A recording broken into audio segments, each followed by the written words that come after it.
Welcome to the Near Memo, a weekly conversation about search, social, and commerce. What happened, why it matters, and the implications for local. Welcome back, everybody. It's 2022, and this is the first episode of the new year. So hope everyone had a good, restful holiday and nobody got sick, although lots and lots of people are getting sick, including my oldest daughter. Sorry to hear that. Yeah, she's over it now. She and her roommates all got sick at the same time. Wow. And so they've all gone through curfew now, or quarantine. At any rate, this is episode 46 of the Near Memo, where we talk about search, social media, commerce, and anything else that's on our minds at the moment, spontaneously and extemporaneously. And I'm here, as always, with David and Mike. And today we're going to launch into the NFT Web3 world with David. Yes, so take it away. An item that I think satisfies at least two, social and commerce, of our sort of trifecta of general topics, and something near and dear to my heart, which is this new NFT offering, crypto offering from Lynx DAO. So a gentleman named Mike Dudas, who's been in the local world sort of off and on much of his career. I don't even know what you'd call it. Initiated a country club, essentially, that may or may not be private, through some sort of initial offering via crypto.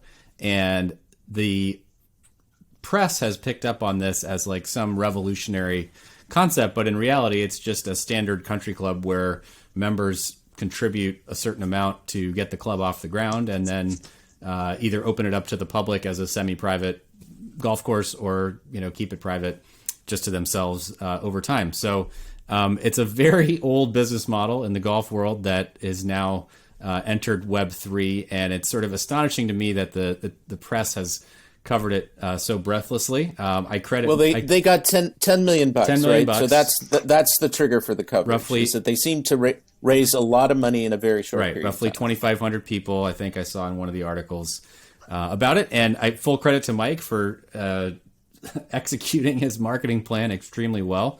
The weird thing to me is, as a golfer, I would probably want to know the golf course that I'm buying into, or the architect that is building the course, or whatever. Mike has not announced even where the course is going to be.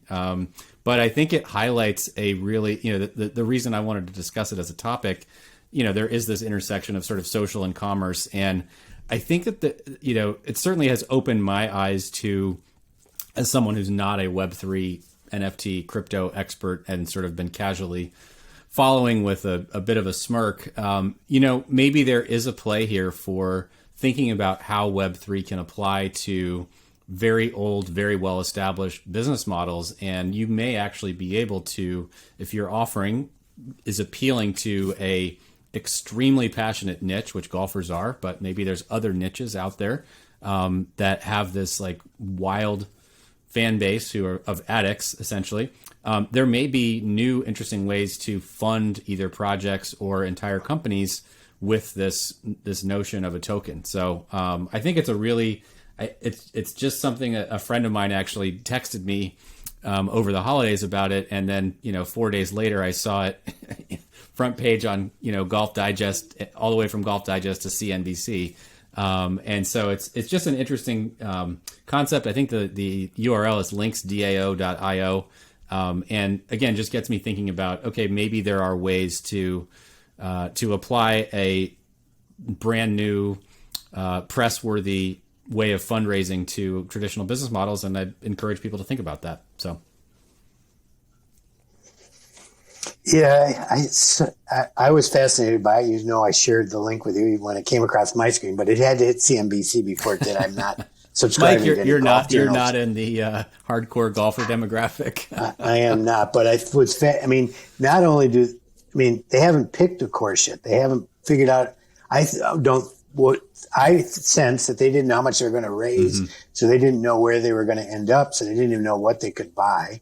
So that's issue one. So people are buying into this sort of blind. It's entirely speculative. My recollection of the article was that there were almost no commitments or obligations Right. that were extended to the investors. So Correct. they've just Right. it's very, very speculative. I mean, it's sort of a good faith thing. Based on a guy But with a really strong ethical track record, you have to say. So ethical track record in local and crypto, Yeah. right? I mean, he's been in both markets. He's been in crypto for a while. Although I had to stop following him on Twitter because it's just too much crypto for my blood. But also there was some recurring revenue that came as a part of this token, where he was able to generate $300,000, maybe. It was a secondary offering. Secondary market offering, right? When these get right in the which secondary market, again they get is re-offered. very standard among country clubs, that you pay an initiation and some piece of that is equity and some of it goes right to the club and it's the club's property. So Right. But on resale, it goes back to him, to the club too. Right. So I just thought it was interesting. There was a recurring revenue model with it without having no golf course yet. Still got a recurring revenue model, which I thought was fascinating. Well, there's going to be some sort of regulation coming at some point, of all of this, because probably I think not by the USGA though, or any golf bodies. Yeah, no, but I mean about the feds will get into it, Right. and they've already made noises along those lines. Because for every ethical example such as this one, there's some really, there are others who are doing things that are kind of shady, at least is sort of my perception, from at least a valuation standpoint, if not otherwise. So, well, it'll be interesting to see if this takes off as some sort of funding mechanism, as you suggest, David.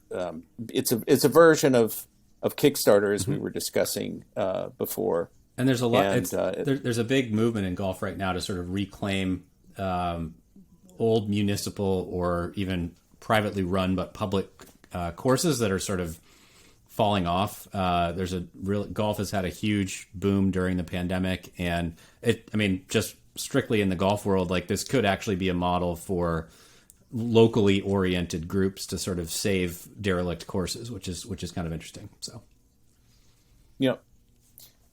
Well, so I thought, David, just one last thought, David. I know at one time you were thinking about building a natural course. This may be your avenue. It could be. It's true. So a friend of mine and I looked at trying to buy I wouldn't say derelict, but a sort of neglected course just outside of Portland about 12 years ago, and bad time to do it with the stock market crash and everything else. But it's definitely near and dear to my heart.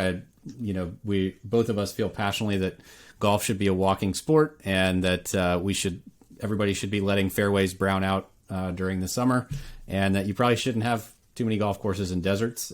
Luckily, we don't have a rainfall issue in Portland, so not as big a deal. Well, if you do have them in deserts, just a lot of sand pits. That's right. All. Yeah, minimal. That's right. And no matter where you are, the area of Traps, turf that whatever. you maintain should be kept as low as possible. So, yep.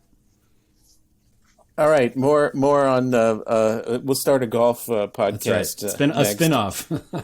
Yes.